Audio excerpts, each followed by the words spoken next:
if you're worried about AI and you're just not sure where to start, say, you're 50-year-old project manager and you've heard about it, but you just don't know what to do something in a safe space, like something away from work. It might be a holiday that you're planning, or maybe a kitchen renovation that you're doing at home, and try using it for something like that, because you can then use it in your safe space. No one's kind of watching what you're doing. You're not worried about confidentiality. You can experiment and break it, if you like. And that often gives people the light bulb moment, that I call, that they realize, oh, well, okay, well, I can go and do that at work. So that's a really kind of handy thing anyone can do, because a lot of these models are free anyway. The one about planning your holiday, I was just talking to my wife last night about, we usually go away in July on the motorcycle, and we were going to go up by Scotland and so on. I was going, oh, let's sit down and plan that. And I go, you mentioned that, I kind of go, maybe I'll get AI to do it on the side and see what happens, and then we can plan the old-fashioned way as well and see what the best route is and decide later what we should do. Exactly.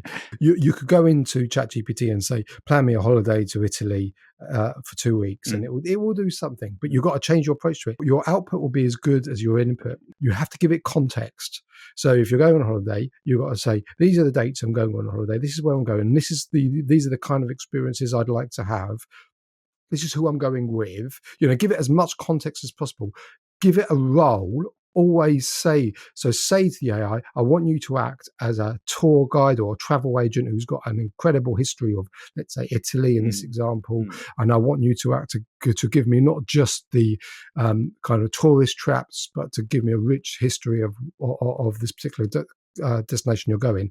And then the third one, and this is the most important, is, and this changes your concept about how you interact with AI, you want to say to it, I want you then to ask me 3 to 5 questions to make sure you understand my requirements properly. And then what happens there, that changes everything, because you get the AI to talk to you, and it asks you questions that you answer, and that feeds the context, and that will then improve the quality of the output. Which is why you're changing it from a search engine type of function, as you mentioned at the beginning, to more of an interactive, where you're communicating with the AI in order to get the most benefits from it. And I think that's a lot of us are struggling to get our head around, actually, is that fact.